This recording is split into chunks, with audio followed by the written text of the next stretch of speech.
कि जो वो कर रहा है वो गलत है, इसलिए वो उस पेपर्स पर साइन ना करने का तय करके लीजा के पास आता है और उसे उसकी माँ के बारे में सारी चीजें बता देता है। जो सुनकर भावुक लीजा उन्हें अपने गले लगा लेती है। इधर भविष्य में एल्बर्ट के साइन ना करने के बाद वहाँ काफी सारे बदलाव आने लगते हैं, जो देखकर एलेक्स खुश हो जाता है। पर जेनी अपनी सोल्जर से कहती कि जाओ और तुम लीजा को पकड़ लो और एल्बर्ट को धमकाते हुए कहना कि वो पेपर्स पर साइन जरूर करे वरना लीजा को मार दिया जाएगा। इसलिए अब सोल्जर्स वहाँ से चले जाते और प्रेजेंट समय में आकर लीजा पर गन तान देते और एल्बर्ट को धमकाते हुए कहते कि अगर तुमने साइन नहीं किया तो अपनी बेटी के मौत के जिम्मेदार तुम खुद होगे। जो सुनकर एल्बर्ट मजबूरन पेपर पर साइन करने के लिए मान जाता है। इसलिए अब एक सोल्जर साइन करवाने उसे वहाँ ले जाता है। दूसरी तरफ टाइम पेट्रोल की एक सोल्जर एलेक्स और उसके साथी को आजाद कर देती है, क्योंकि उसे समझ आ चुका था कि एलेक्स सही कर रहा है। और अब जैसे ही एलेक्स और उसका दोस्त आजाद होते वो तुरंत प्रेजेंट समय में आ जाते। जहाँ एलेक्स एल्बर्ट को रोकने जाता है तो वहीं उसका दोस्त लीजा को बचाने। तब एलेक्स उस सोल्जर को जो एल्बर्ट को साइन करवाने ले जा रहा था सीधे टेलीपोर्ट करके वर्ल्ड वॉर 2 के बीच में ही भेज देता है।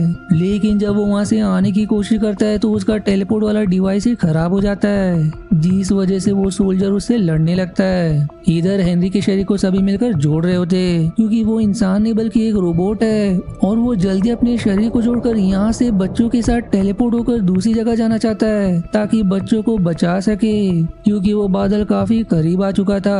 वहीं इधर टाइम पेट्रोल के सोल्जर्स एलेक्स और उसके दोस्त को पकड़ लेते तो दूसरी तरफ लीजा उस सोल्जर से बच गई होती है। लेकिन जब तक वो अपने पिता को बताती कि वो बच गई है उससे पहले ही जेनी वहाँ कर एल्बर्ट का फोन छीन लेती है और फिर उसे लेकर साइन करवाने चली जाती है। तब कोई चारा ना होने पर लीजा काफी बड़ा फैसला करती है और टाइम ट्रेवल करके उस समय तक पहुंच जाती है जब उसकी माँ उसे जन्म देते हुए मारी गई थी। तब लीजा डॉक्टर्स पर गन तान कर कहती है कि बच्ची को मार दो और माँ को बचा लो। और यहाँ पर लीजा ने ऐसा फैसला इसलिए किया क्योंकि उसके माँ के मरने के बाद से उसके पिता का व्यवहार एकदम बदल गया था, जो फिर परिवार पे कम और पैसे कमाने पर ज्यादा ध्यान देने लगे थे।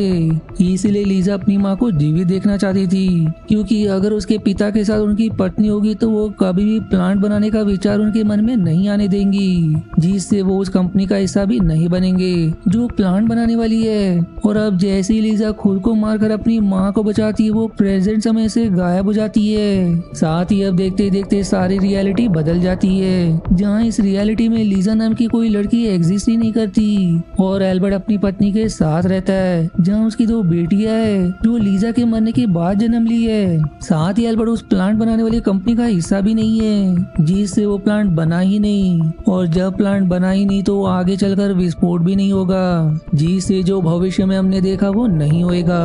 अब हम एलेक्स और बाकियों को देखते हैं जिन्होंने रियलिटी तो बदल दी थी, लेकिन वो सब अब किसी अलग ही टाइमलाइन का हिस्सा बन जाते हैं। ना ही वो पास के थे और ना ही भविष्य के, और उसी टाइमलाइन में लीजा भी होती है, क्योंकि असली रियलिटी में उसका कोई एग्जिस्टेंस ही नहीं है, इसलिए वो भी इस मिस्टीरियस टाइमलाइन में होती है जहाँ सभी खुश होते हैं। जिसी हैप्पी एंडिंग के साथ ये मूवी यहीं समाप्त हो जाती है। आशा है आपको मेरी एक्सप्लेनेशन पसंद आई। यदि हाँ तो प्लीज वीडियो को लाइक करना और चैनल को सब्सक्राइब करके सपोर्ट करना ना भूलें। मिलते हैं अगले एक्सप्लेनेशन वीडियो में, तब तक के लिए धन्यवाद दोस्तों।